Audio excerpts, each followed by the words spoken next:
Good morning to one and all. Welcome to Mastan Accounts Academy. Dear students, we have completed successfully about the introduction to accounting concepts, as well as we discussed in the previous video what is business entity concept, what are the theoretical parts, as well as practical parts, as well as artificial intelligence image relating to the business entity concept as well as the money management concept. And today's class we are going to discuss the remaining concepts. If possible, we'll discuss 2 to 3 concepts in one video. So అన్ని concepts ఒకే వీడియోలో చెప్పి మీకు confuse చేయదలుచుకోలేదు. మీకు 2 to 3 concepts or maximum 4 concepts ఒక వీడియోలో చెప్తాను. దానివల్ల మీరు కూడా ఈజీగా అర్థం చేసుకొని దాన్ని మైండ్లో పెట్టుకోగలరు. సో కాన్సెప్ట్ ఒక థియరీ ఒక లైన్లో చెప్పడం లేదు, విత్ ప్రాక్టికల్ ఎగ్జాంపుల్స్ ఇస్తున్నాను. ప్రతి ఒక్క కాన్సెప్ట్ కి, ప్రతి ఒక్క convention I'm going to give the practical examples with the artificial intelligence image so we'll try to remember each and everything for a lifelong so let me share the screen.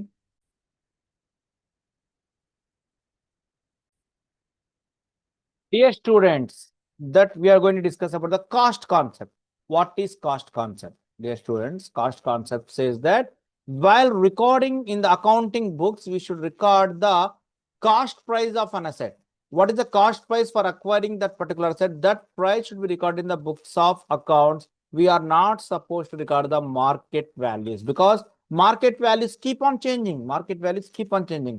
So cost concept says that we should record the assets at the historical cost, that is a price paid for acquiring an asset. I'll give a small example to understand. I purchased the land. నేను ఒక land కొన్నాను. The land value is 10 lakhs. దాని registration అంతా కలిపి acquiring కోసం నేను ఒక 2 lakhs ఖర్చు పెట్టాను. So ultimately what is my land cost as on today means my cost is land cost for acquiring is 12 lakhs. It's asset price. ఓకేనా? In balance sheet asset side I have to record land value. Asset side land అని ఎంత record చేయాలా? 12 lakhs అని record చేయాలి. After say for example after 9 months, ఓకేనా, అక్కడ ఉన్న బలంగా ల్యాండ్ బాగా డెవలప్ అయింది. ఆ చుట్టుపక్కల అంతా పెద్ద పెద్ద బిల్డింగ్స్, కాలేజెస్, ఇండస్ట్రీస్ వస్తున్నాయి. Land value, market value goes to 30 lakhs అనుకుందాం. అప్పుడు నేను ఈ కొట్టేసి 30 lakhs రికార్డ్ చేయకూడదు. I to record 12 lakhs only. ఉన్న బలంగా ఆ ల్యాండ్ పక్కన డంప్ యార్డ్స్ లేకుంటే మున్సిపాలిటీ అన్నీ వచ్చేసి ల్యాండ్ వాల్యూ కాస్త 12 lakhs కాస్త 8 lakhs మార్కెట్ వాల్యూ ఏందనుకుందాం. I'm not suppose to record 8 lakhs. I have to record either in 2 cases, either case 1 or case 2, I have to record 12 lakhs only. నేను ఎప్పుడైతే sale చేస్తానో అప్పుడు మనకి 3 ప్రాబిలిటీస్ ఉన్నాయి. Profit రావచ్చు, లాస్ రావచ్చు, నో ప్రాఫిట్ నో లాస్ రావచ్చు. అప్పుడు అది కన్సిడర్ చేయాలి తప్ప మార్కెట్ వాల్యూ ఉంది కీప్ ఆన్ చేంజింగ్. ఒక్కొక్కడు ఒక మార్కెట్ వాల్యూ చెప్తాడు. మస్తాని నువ్వు కొన్న 12 lakhs ల్యాండ్ వాల్యూ అక్కడ పెద్ద ఎయిర్పోర్ట్ వస్తుంది కాబట్టి అది 25 lakhs ఏంటంటే అవును అని కొట్టేసి 25 lakhs రికార్డ్ చేయకూడదు. పక్కనోడు వచ్చి లేదు మస్తాన్ చెప్పింది రాంగ్ ఇన్ఫర్మేషన్, అక్కడ పెద్ద మున్సిపాలిటీ డంప్ యార్డ్ వచ్చేస్తుంది కాబట్టి నీ ల్యాండ్ ఎవరు కొన్నారు, దాని వాల్యూ 12 lakhs కాస్త 6 lakhs అవుతుందంటే అవునా అని కొట్టేసి నేను 6 lakhs రికార్డ్ చేయగలదు. నేను దాన్ని 12 lakhs తోనే కంటిన్యూ చేయాలా. ఏ రోజునైతే నా బిజినెస్ హౌస్ ని అది అసెట్ ని అమ్ముతుందో ల్యాండ్ ని, ఆ రోజున ఎంత కమ్మితే అంతతో రికార్డ్ చేయాలా. అప్పుడు 3 ప్రాబిలిటీస్ వస్తాయి, profit, loss and no profit no loss. అప్పుడు అది కన్సిడర్ చేయాలి. అంతేగాని market value keep on changing. For example ల్యాండ్కి ఇలా చెప్పాను ఎగ్జాంపుల్లో. అదే కనుక నేను అనుకుంటున్నాను షేర్స్ లో ఇన్వెస్ట్మెంట్ చేశాను. I have invested in the shares. Say for example I have purchased Wipro company shares. Say for example 1000 shares at the rate of 250 each. 1000 shares విప్రోది 250 rupees తో కొన్నాను. సో ఇట్ కాస్ట్ మీ 2,50,000. ఓకేనా? సో నా balance sheet లో నేను ఏమనుకున్నాను, నా యొక్క strategy ఏంటంటే it should be keep for long term. నేను లాంగ్ టర్మ్ కోసం పెట్టాలని కొన్నాను. నా లాంగ్ టర్మ్ విజన్ ఏంటంటే మినిమం ఒక 8 years ఈ షేర్స్ లో పెట్టాలని పెట్టాను. What is the value I invested in the Wipro limited shares students? 2.5 lakhs. So నా బ్యాలెన్స్ షీట్ లో asset side investments in Wipro limited, అని ఎంత రాస్తాను? 2.5 lakhs. అంతే కదా, 2.5 lakhs. చెప్పండి, షేర్ మార్కెట్లో షేర్ వాల్యూస్ సేమ్ ఉంటాయా, వాలటిలిటీ ఉంటుందా? ఎస్, వాలటిలిటీ ఉంటుంది. షేర్ మార్కెట్ మార్నింగ్ 9:15కి ఓపెన్ అయ్యి 3:30 మండే టు ఫ్రైడే వరకు జరిగే టైంలో ప్రతి మినిట్ కి, ప్రతి సెకండ్స్ కి depends buyers and sellers demand and supply బట్టి ఆ వాల్యూ చేంజ్ అవుతుంది. నేను 250తో కొన్నాను. మరుసటి రోజు చూసుకున్నట్లయితే అది ఉన్న పరంగా 252 పోయింది విత్ ఇన్ 2 minutes. మళ్ళీ 253కి పోయింది, తర్వాత 251కి వచ్చింది, మళ్ళీ 249 వచ్చింది. ఇలా విత్ ఇన్ 1 day లోనూ ఎన్నో అప్స్ అండ్ డౌన్స్ అవుతాయి షేర్. అప్పుడు నేను నా బిజినెస్ ని పక్కన పెట్టి ఆ మార్కెట్ వాల్యూ రికార్డ్ చేసుకుంటా పోతానా, ఓ నేను కొన్న వాల్యూ 2.5 lakhs, మళ్ళీ సెకండ్ మినిట్ చూసాను, సెకండ్ మినిట్ చూస్తే 2.49 lakhs, ఓ 2.49 lakhs, మళ్ళీ చూస్తే 2.52 lakhs, 2.52 lakhs, ఇలా మార్కెట్ వాల్యూ రికార్డ్ చేసుకుంటా పోతే అప్పుడు ఏమైతే నా బిజినెస్ చేసుకోలేను, నేను నా మార్కెట్ వాల్యూ రికార్డ్ చేసుకుంటా కూర్చోాలా. Is it possible? No. So ఇక్కడ సింపుల్ లాజిక్, నేను కొన్నది 2.5 lakhs కాబట్టి 2.5 lakhs రికార్డ్ చేస్తాను. 8 years తర్వాత అనుకుందాం, నా టైం బాగుంది, ఆ 8 years తర్వాత ఆ విప్రో లిమిటెడ్ షేర్స్ 2.5 lakhs కి సేల్ చేశాను. సేల్ చేసినప్పుడు 20 lakhs వచ్చింది. అప్పుడు ఏం చెప్పొచ్చు, I earned A profit of 17,50,000. So అప్పుడు రికార్డ్ చేయాలి 17.5 lakhs. నా టైం బాగలేక 2.5 lakhs షేర్స్ ని ఆ రోజున 2 lakhs కి అమ్మేసినాను. అంటే 8 years పెట్టుకుని కూడా నాకేమైంది, లాస్ ఆఫ్ 50,000 వచ్చింది. అంటే ఆ లాస్ 50,000 ఆ రోజు రికార్డ్ చేయాలి. ఎప్పుడు? When I sold the Wipro limited shares. So ఈ రెండు ఎగ్జాంపుల్స్ మీకు క్రిస్టల్ క్లియర్ గా అర్థమైంటుంది. కాస్ట్ కాన్సెప్ట్ ఏమంటుంది, అసెట్స్ ని మనం ఏదైతే ధరతో కొన్నామో ఆ ధరతో రికార్డ్ చేయండి, మార్కెట్ వాల్యూని పట్టించుకోకండి. మార్కెట్ వాల్యూ రోజు చేంజ్ అవుతూ ఉంటుంది. నేను ల్యాండ్ అయితే మనుషులు చెప్తారు, కానీ షేర్ మార్కెట్ లో పెట్టిన షేర్స్ ఒక national stock exchange, Bombay stock exchange ద్వారా మనకి ట్రేడింగ్ జరుగుతుంది. ట్రేడింగ్ జరిగినప్పుడు అంతా షేర్ ప్రైస్ అనేది మనకి స్క్రీన్ మీద కనబడుతూ ఉంటుంది. అప్పుడు కీప్ ఆన్ చేంజ్ అవుతుంది. ఆ చేంజెస్ మనం రికార్డ్ చేయకూడదు. ఎప్పుడైతే అమ్ముతామో, అది 8 years తర్వాత అమ్మినామా, 5 years తర్వాత అమ్మినప్పుడు ఏం జరిగితే రికార్డ్ చేయండి, ఏం జరిగితే రికార్డ్ చేయండి. That's says the cost concept. So dear students, go through the P on your screens now. What the cost concept says? The cost concept in accounting means, sorry, the cost concept in accounting means that all assets are recorded in the books at the price paid to buy them, not at their current market value. Market value కాదు, price మనం ఎంతకైతే కొన్నామో అది record చేయాలా. Right assets at original price. నా ఎగ్జాంపుల్లో నేను కొన్న shares విలువ ఎంత, 2.5 lakhs, కాబట్టి 2.5 lakhs తో రికార్డ్ చేయాలా. నేను ఎంత ల్యాండ్ కొన్నాను, ల్యాండ్ కొన్న ధర ఎంత, 12 lakhs తోనే రికార్డ్ చేయాలా. దీని market value up and down అయితే ఉంటుంది, దీని వాల్యూ అయితే రోజు నిమిషంకి అప్ అండ్ డౌన్ అయితే ఉంటుంది. అది రికార్డ్ చేయమాకండి. Why this concept is so important? It is easy to understand, it is objective and reliable, it avoids the confusion. Market value keep on changing అంటే it makes a confusion to you, it keeps accounts and simple and uniform. And a students, ఇక్కడ కూడా కొన్ని examples ఇచ్చారు, check చేద్దాం సరే. Example 1 check చేద్దామా. Buying a machine. A business buys a machine for 1 lakh. After 1 year, its market value comes to 1,20,000. In accounting, machine is still shown at 1 lakh. అంటే market value 1,20,000 కూడా అది మనం 1,00,000 రూపాయలకే చూపెట్టాలి అనేది first the. Not at 1,20,000 because cost concept. Because what cost concept. Example 2 dear students. Example 2, buying land. Land purchased for 5 lakhs. But current market value 10 lakhs. Market value 10 లక్షలు అయిపోయింది, కానీ నా అసెట్స్ అండ్ బ్యాలెన్స్ షీట్ ఎంత record చేయాలా, 5 lakhs record చేయాలా, 10 lakhs record చేయకూడదు. అలాగే example 3, shop furniture bought for 30,000, market value becomes 20,000, but I record 30,000. Of course depreciation may be applied separately.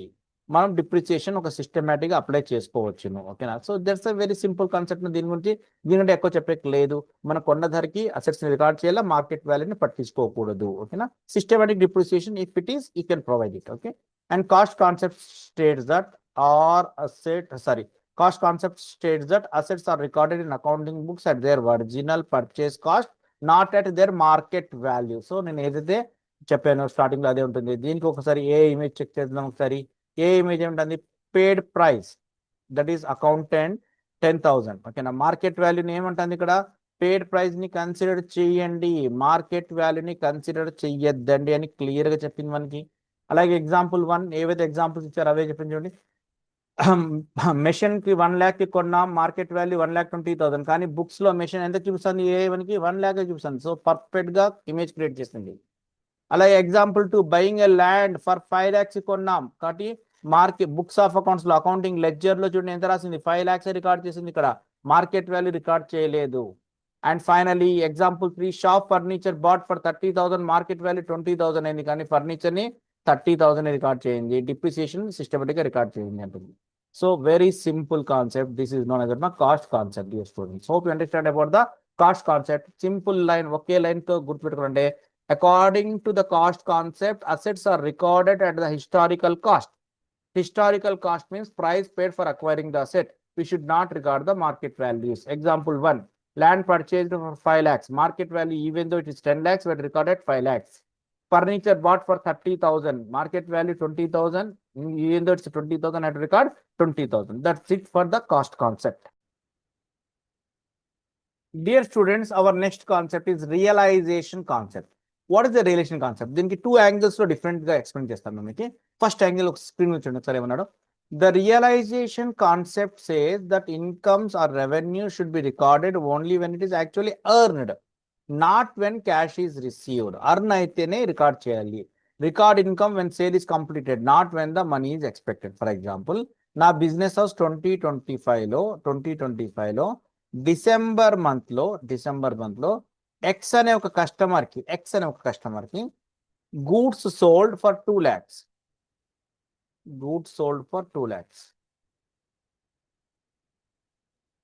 And X said that this will be paid after 3 months. ఈ amount ఎప్పుడు చెల్లిస్తామన్నాడు X నాకు 3 months తర్వాత, అంటే April 2026 లో చెల్లిస్తా అన్నాడు. April 2026. నేను 31 December 2025 వేసినప్పుడు sale జరిగిందా లేదా ఇంపార్టెంట్. సేల్ జరిగింది. ఎవరికి అమ్మాను? ఎక్స్కి అమ్మాను. Sale completed. డెటార్ కింద ఎక్స్ ఉన్నాడు. ఎక్స్ ఎప్పుడు ఇస్తానికి 2 months 3 months తర్వాత ఇస్తున్నాడు. కాబట్టి ఈ 2 lakhs ని నేను ఇప్పుడే రికార్డ్ చేయాలి. అంతేగాని నాకు ఎక్స్ అనేవాడు 2026 లో ఇస్తున్నాడు కాబట్టి నేను అప్పుడే రికార్డ్ చేస్తా అంటే అది కుదరదు. Sale have been completed, so I can record. Sale అయిందా మనం రికార్డ్ చేయాలి. క్యాష్ అది జనవరిలో రావచ్చు, నెక్స్ట్ ఇయర్ ఫిబ్రవరి రావచ్చు, మార్చ్ రావచ్చు. అతను బ్యాడ్ డేట్ కింద మనకి ఎగ్గొట్టిపోవచ్చు. But sale completed, we have to record it in the books of account. So ఏముంటుంది ఇక్కడ? Record income when the sale is completed, not when money is expected. Why this concept is important? It avoids showing the false profits. That's false profits. It gives true and fair results. It keeps accounting accurate and reliable. చూడండి ఒకసారి example చూద్దాం. ఇది ఒక angle లో ఇంకో perfect angle చూపిస్తాను. Rahim sells the goods worth 10,000 to customers on credit. Cash received ఇంకా ఇప్పించుకోలేదు, కానీ సేల్ కంప్లీట్ అయింది. Sale is completed. So 10,000 will be recorded as income because the sale is completed. ఓకేనా? ఏ కస్టమర్ ఎగ్జాంపుల్ 2 చూద్దాం ఒకసారి.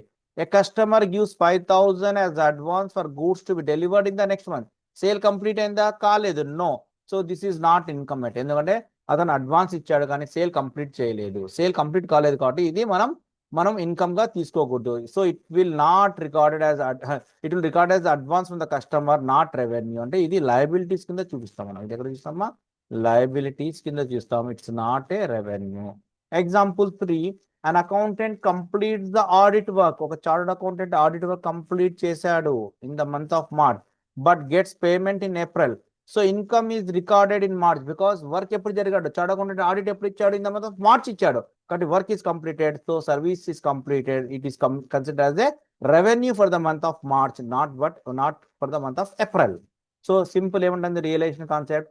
Relation concept means revenue is recorded only when goods are sold or services provided, not when cash is received. So ఇక్కడ ఒక concept ఆధారంగా ఏముంటుందంటే, మనం ఏ month లో sales చేసామో గూడ్స్, ఏ మంత్ లో సర్వీస్ ఇచ్చామో అదే మనకి రెవెన్యూ.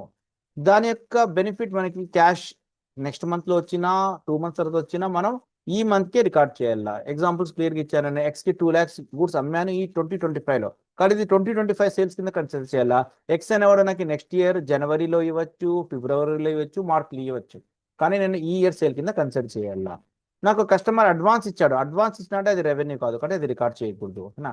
ఇది ఒక కాన్సెప్ట్. సో ఇక్కడ ఏమైంది? ఇక్కడ ఒక ఏ కార్టూన్ చూడండి. Earned income sale done. So invoice కింద తీసుకుందాం. అడ్వాన్స్ వచ్చింది, అది ఇన్కమ్ కాదు. అడ్వాన్స్ అనేది లయబిలిటీ. అడ్వాన్స్ అనేది ఎప్పటికి ఏమైతే మనకి it's liability. So no sale, no income. Cash can wait, work must finish. So cash అనేది వెయిట్ చేసుకోవచ్చు. మనం అమ్మింది నెక్స్ట్ మంత్ లో రావచ్చు, వెయిట్ చేయొచ్చు, కానీ సేల్ జరిగిండాలి. సేల్ జరిగితే అది రెవెన్యూ కింద తీసేస్తాం. కానీ దీనికి ఇంకొకటి పర్ఫెక్ట్ గా ఇంకొక దాంట్లో చూసుకున్నట్లయితే I'll give one more example. This realization concept says that realized profits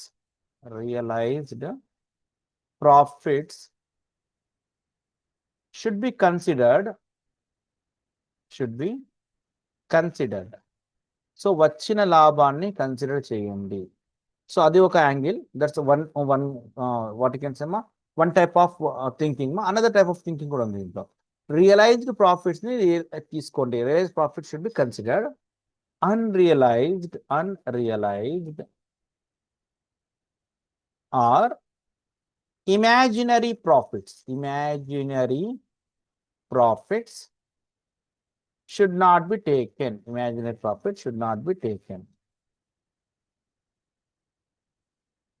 sir మాకేం సార్ అదైతే సింపుల్గా ఉంది, అర్థమైపోయింది. దీనికి ఏం అంటే ఐ విల్ గివ్ ఎగ్జాంపుల్స్. ఈ కాన్సెప్ట్స్ కన్వెన్షన్స్ కి ఎగ్జాంపుల్స్ ఇస్తేనే అర్థమవుతాయి, ప్రాక్టికల్ ఎగ్జాంపుల్స్ ఇస్తేనే మీకు క్లారిటీగా వస్తుంది. సో ఇక్కడ ఏం జరుగుతుందంటే వచ్చిన లాభాన్ని తీసుకోండి, రాని లాభాన్ని ఊహించుకునే లాభాన్ని తీసుకోమాకండి. That's the relation concept. ఇంకొక meaning sir example for example నేను 2025లో నేను ఒక అనుకుందాం I'm running electronic shop, I'm running electronic shop అనుకుందాం. ఇవన్నీ ఎగ్జాంపుల్స్ ఏమాత్రమా. So I'm running this electronic shop. Okay, in this year 2025 I purchased 100 television sets, 100 television sets at the rate of 10,000 each. So hope you understand మా. నేను 100 television sets కొన్నాను, ఒక TV set ఎంత 10,000 కొన్నాను. ఓకేనా. ఈ 2025 మొత్తం కలిపి 80 TV sets sold, 80 TV sets sold. మొత్తం ఇయర్లో 100 కొన్నాను, కానీ మొత్తం ఇయర్లో ఎన్ని అమ్మినాను? 80 TV sets sold at the rate of 14,000 each. 14,000 each. ఈ సింపుల్ ఎగ్జాంపుల్ నుంచి మీరు పర్ఫెక్ట్గా రిలేషన్ కాన్సెప్ట్ ఇంకొక యాంగిల్ నుంచి తెలుసుకుంటారు. సో చెప్పండి, what is the buying price? 10,000. Selling price is how much? 14,000 అనుకుందాం. బయింగ్ ప్రైస్ 10,000 అన్న ఖర్చులు కూడా దాంట్లో ఉన్నాయి అనుకుందాం, ఇమాజినరీ ఫిగర్. 14,000 మైనస్ 10,000. సో ఒక టీవీ అమ్మితే నాకు ఎంత ప్రాఫిట్ వచ్చింది? The profit on each set is how much dear students? 4,000 rupees. On each television set I earn the profit of 4,000. So my realised profit, నాకు వచ్చిన లాభం ఎంత 2025 కంటే? My realised profit is I sold how many TVs? 80 TV sets. 80 into each TV set sold for 4,000. So 80 into 4,000 comes to 3,20,000. 80 into 4,000, how much will get? 3,20,000. This is called as realized profit. This is called as realized profit. మనకి వచ్చిన లాభం వచ్చేసింది, sale అయింది కదా. దాని cash ఎప్పుడైనా రాని, ఈ 3,20,000 క్యాష్ నాకు 2025 2026 రాని, doesn't matter, but it's the realised profit. Okay, ఇప్పుడు చెప్పండి 100 టీవీ సెట్స్ లో ఎన్ని టీవీ సెట్స్ అమ్మాను నేను? 80 అమ్మాను. So how many sets unsold? 20. Sir ఇంకా 20 టీవీ సెట్స్ మీ దగ్గర ఉన్నాయి మస్తాన్ సార్. ఆ 20 టీవీ సెట్స్ కి 4,000 అమ్మితే 20 into 4,000 80,000. సో మీ యొక్క ప్రాఫిట్ 3,20,000. మీరు రాంగ్ చేస్తున్నారు. మీ యొక్క ప్రాఫిట్ 4 lakhs అంటే మనం రాంగ్ చేసినట్టే. ఎందుకంటే దిస్ ఈజ్ రియలైజ్డ్ ప్రాఫిట్, అది మనకు వచ్చిన లాభం. ఈ 80,000 అనేది ఇంకా రాలేదు, ఎందుకంటే ఈ టీవీ సెట్స్ ఇంకా అమ్మినాన 20 టీవీ సెట్స్ అమ్మలేదు. అన్సోల్డ్ స్టాక్, ఇది అన్సోల్డ్ స్టాక్. ఇది నేను ఫ్యూచర్లో డిమాండ్ బాగుంటే 14,000 ఉంటే ఎక్కువ అమ్ముకోవచ్చు, డిమాండ్ తక్కువ ఉంటే 14,000 ఉంటే తక్కువ అమ్మచ్చు. నా టైం బాగోకపోతే నేను కొన్న ధర కంటే తక్కువ అమ్ముకోవచ్చు. So it don't know exactly what happens in next. అంటే ఫ్యూచర్లో ఈ 20 సెట్స్ని నేను 14,000 అమ్ముతానే పర్ఫెక్షన్ లేదు, ఎక్కువ అమ్మచ్చు, సేమ్ ప్రైస్కి అమ్మచ్చు, తక్కువ అమ్మచ్చు, టైం బాగోలేకపోతే లాస్ట్ అమ్మచ్చు. కాబట్టి నా ఎగ్జాంపుల్ ఏమంటుందంటే ఇక్కడ సేల్ జరిగింది, దీని క్యాష్ ఎప్పుడైనా రాని. 3,20,000 సేల్ జరిగింది, అకౌంట్లో తీసుకోండి, because it's a profit. But these 20 sets have been unsold. It is in the closing stock. This is unrealized profit 80,000. So we should take only a realized profit 3,20,000, and we should not consider 80,000 because it's a yet to be sold. Okay, now this is the simple explanation of what my relation concept. ఈ concept ని కొన్ని companies in 2007-8 కొన్ని companies ఈ concept ని follow కాక ఏమైందంటే it leads insolvency. Companies ఏమైనా అంటే బ్యాంక్ క్రప్టస్ అయిపోయినాయి. ఓకేనా, జస్ట్ ఏం చేస్తారు వాళ్ళు, ఫ్యూచర్ లో జరిగే కాంట్రాక్ట్స్ కూడా ఈ ఇయర్ లోనే తీసేసుకున్నారు. అంటే 2025 లో ఉన్నాం, కాంట్రాక్ట్ జరిగింది, ఒక 50 కోట్ల కాంట్రాక్ట్ 2027 కి జరగాల. ఆ 50 కోట్ల అగ్రిమెంట్ జరిగింది, కానీ ఆ 50 కోట్ల ప్రాఫిట్ సేల్స్ ని ఈ ఇయర్ లోనే తీసుకొని ఏం చేస్తారు, మార్కెట్ లో జనాలకి ఇన్వెస్ట్ అకౌంటింగ్ రిపోర్ట్స్ లో బ్యాలెన్స్ షీట్ లో ప్రాఫిట్ లాస్ చూపించేసుకున్నారు. దానివల్ల హై ప్రాఫిట్స్ హై ట్యాక్స్ అయింది. ఎందుకు చేశారు? తెలియక చేశారంటే తెలియక కాదు, to attract the investors, share values పెంచుకోవడానికి చేశారు. చేయడం వల్ల అది బయటకు వస్తే ఆ కంపెనీ యొక్క షేర్స్ కుప్పకూలినాయమా. Nearly 90 to 95% share value have been decrease in that particular year. అంటే ఇక్కడ ఏం చెప్పగలుగుతున్నాను, ఈ కాన్సెప్ట్ ఫాలో కాకపోవడం వల్ల కొన్ని వేల కోట్ల కంపెనీస్ నాశనం అయినాయి. So simple example. So we have to follow the relation concept, and relation concept says very simple 2 lines definition. According to this concept, we should take the realized profits into account, and we should not take unrealized or imaginary profits. That's it, ma. And dear students, today class what we have discussed, ma, we have discussed about 2 concepts. One is cost concept. Cost concept ఏమంటుంది? According to the cost concept, assets are to be recorded at the historical cost. Historical cost means price paid for acquiring the asset. మన asset కొనడానికి ఎంతైతే ధర పెట్టామో అది record చేయాలి. నా ఎగ్జాంపుల్లో 10 lakhs asset land కొనడానికి 2 lakhs రిజిస్ట్రేషన్ కనుకుందాం. 12 lakhs పెట్టాను అనుకుందాం ఎగ్జాంపుల్లో. నా బ్యాలెన్స్ షీట్ లో అసెట్ సైడ్ ఎంత ఉండాలా? 12 lakhs ఉండాలా. దాని మార్కెట్ వాల్యూ 30 lakhs అయినా, 40 lakhs అయినా, 60 lakhs అయినా, దాని వాల్యూ 2 lakhs అయినా, 3 lakhs అయినా, నా యొక్క బ్యాలెన్స్ షీట్ లో అసెట్ లో 12 lakhs ఉండాలి. నేను అమ్మినప్పుడు ఆ రోజున ఏం ప్రాఫిట్ ఉంటుందో అది రికార్డ్ చేయాలి. అప్పుడు ప్రాఫిట్ లాస్ వస్తే loss. I have given one more beautiful example of Wipro Limited. I purchased 1000 shares of Wipro Limited at the rate of 250. My investment in Wipro is 2.5 lakh. So నేను balance sheet లో investments in విప్రోని 2.5 lakh record చేస్తాను. Share market లో పొద్దు నుంచి రాత్రి వరకు market లో shares వాలటిల్ అయితే ఉంటాయి. ఎవ్రీ మినిట్ చేంజ్ అయితేనే ఉంటాయి. అప్పుడు నేను ఎవరి యూనిట్ వాల్యుయేషన్ రికార్డ్ చేసుకుంటా పోలేం కదా. నా బిజినెస్ ని పక్కన పెట్టి నా 2.5 లక్ష కాస్త 2,40,000 అయింది, 2,60,000 అయింది, 2,63 అయింది, 2,53 అయింది రికార్డ్ చేసుకుంటానా? అట్లా చేసుకుంటే నేను బిజినెస్ చేయలేను. కాబట్టి అది పక్కన పెట్టేస్తాను. నేను 8 years తర్వాత అమ్మింటే నాకు 20 lakhs వస్తే ప్రాఫిట్ 17.5 lakh రాస్తాను. ఒకవేళ 2 lakhs అమ్మితే లాస్ 50,000 రికార్డ్ చేస్తాను. అదే రేట్కి అమ్మేస్తే no profit no loss record చేస్తాను. సో ఇన్వెస్ట్ కాస్ట్ కాన్సెప్ట్ చాలా క్రిస్టల్ క్లియర్గా ఉంది. కొన్న ధర ఏదైతే ఉందో అది రికార్డ్ చేయండి. అమ్మినప్పుడు మాత్రమే వచ్చిన ప్రాబిలిటీ రికార్డ్ చేయండి. అంతవరకు దాన్ని అట్లాగే ఉంచుదాం. ఇఫ్ పాసిబుల్ సిస్టమాటిక్ డిప్రిసియేషన్ ని ప్రొవైడ్ చేయండి. అండ్ నెక్స్ట్ కాన్సెప్ట్ ఏం చెప్పినామా? Realisation concept. According to the realisation concept, we should consider the realized profits into the account. Unrealized profits, imaginary profits ని తీసుకోమాకండి. I have given the beautiful example of 100 TV sets. నేను 100 TV sets కొన్నాను. 10,000 రూపాయలు ఒక్కొక్క TV set. దాంట్లో 80 TV sets 14,000 కొన్నాను. So నా ఎగ్జాంపుల్లో realised profit ఎంత అంటే 80 టీవీలు 4,000 ఒక టీవీ మీద ప్రాఫిట్ వచ్చింది కాబట్టి నా ప్రాఫిట్ 3,20,000. క్యాష్ ఎప్పుడైనా పక్కన పెట్టండి. మనం అమ్మేసినాం కాబట్టి అది ఇన్కమ్ కింద కన్సిడర్ చేయాలి. నా అన్రియలైజ్ ప్రాఫిట్ ఎంత? 20 sets into 4,000, 80,000. సో నా ఎగ్జాంపుల్ ఏం తీసుకోవాలా? 3,20,000 80,000, సారీ 3,20,000 ఒకటి తీసుకోవాలన్నా 80,000 తీసుకోవాలంటే ఓన్లీ 3,20,000 తీసుకోవాలా, 80 తీసుకోకూడదు. This is realise profit, this is imaginary profit. This is what మా imaginary profit. So dear students, hope you understand. నేను కాన్సెప్ట్స్ ని ప్రతి ఒక్కటి విత్ ప్రాక్టికల్ ఎగ్జాంపుల్స్ చెప్తున్నాను. Hope you understand dear students. That's it for today. Thank you to all. Have a good day to all of you మా.